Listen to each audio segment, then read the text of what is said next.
Hey guys, welcome back to Contest Prep University. I'm Joe Klemczewski with Adam Atkinson. We're in episode 2 of our third series on PEDs, and we're going to follow up our first episode on Clenbuterol with an episode on the thyroid hormones. And this is one that's a little bit confusing, I think, to a lot of people, even myself, Adam, in that, what can you truly, outside of something like Synthroid, that is replacing something in your body that's going to affect TSH, what can you truly supplement? T3, T4, what's actually bioavailable in a synthetic form for a competitor or anybody who needs that? Yeah, so you can use both T4 and T3. More commonly, people use T3. That's actually the active fat burning hormone. T4 is the precursor to T3. So T4 converts to T3. Typically, I like to use both. It's more bioidentical to your body. You wouldn't necessarily want T3 levels high, and you're going to suppress the thyroid stimulating hormone. So then it just wouldn't make sense to me to have really high T3 and low T4. Like the body just doesn't work that way. So usually it's a 4 to, or I think it's a 2 to 4 ratio. So like if you were to do like 100 micrograms of T3, you would do 200 at T4. But that's really high. I'm just using that as a simple example. So typically, though, you really only want to replace a suppressed thyroid. You don't really want to ramp that up like super high. Minimum effective dose.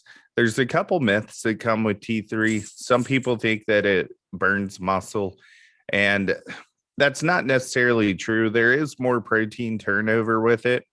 However, the burning muscle thing all comes down to pace. So if I have someone losing 2.5 pounds a week due to a nutritional deficit, they're going to lose some muscle. And if you do the same thing with T3, which is very powerful, by the way, definitely stronger than Clen, you're going to lose some muscle. So the pace of loss needs to be slow, and you only replace in a manner, or replace and then add some food. You just want to slow that pace down. But I've seen people lose 3 pounds a week on this stuff just because they dose too high. And some people get really caught on that.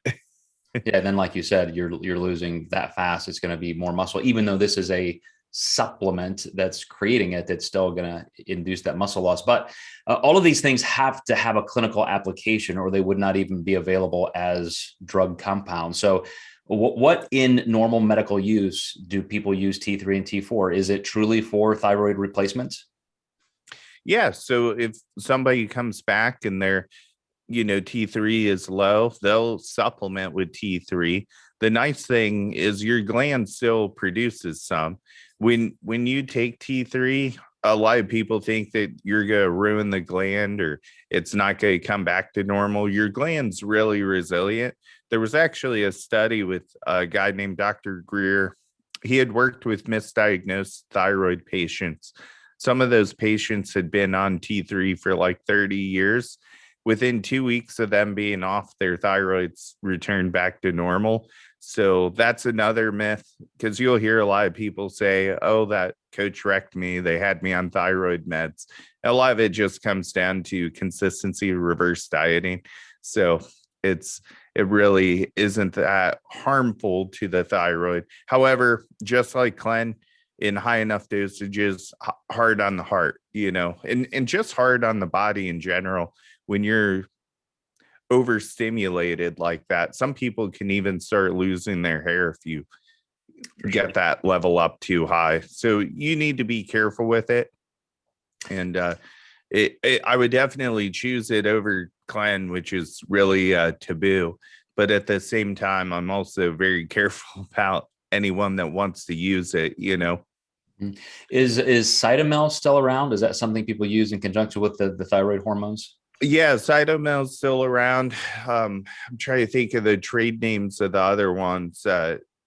It starts with a T, to diathone, or So is that just a drug name of T3? Yeah. Oh, okay. So, and some of them are going to contain both T3 and T4. Some will be just T4. A lot of it comes from Mexico or research websites where you use the drops. The thing with the drops, though, you have to be really careful. Like you need to shake those, or else, boom, you just get like a massive dose at the bottom of the container. So you really, if you do buy that research grade stuff, you have to shake it, because you'll run into some trouble if you don't. Gotcha. All right. Well, besides just showing my ignorance in this realm, you have made me think, as we've gone through these 3 series, that it would be great to talk to somebody who has gone through this, because we're not going to sit here and create some kind of a recipe protocol list and say, here, get these drugs, go here to buy them and do it this way. But at the same time, people out there need information to follow that's not going to harm them. And so anyway, I'm thinking that in the back of my mind for maybe a follow-up to this final series. But you guys stay put in Contest Prep University. We're going to be back next time and start talking about the other non-anabolics that are still categorized as PEDs. See you next time.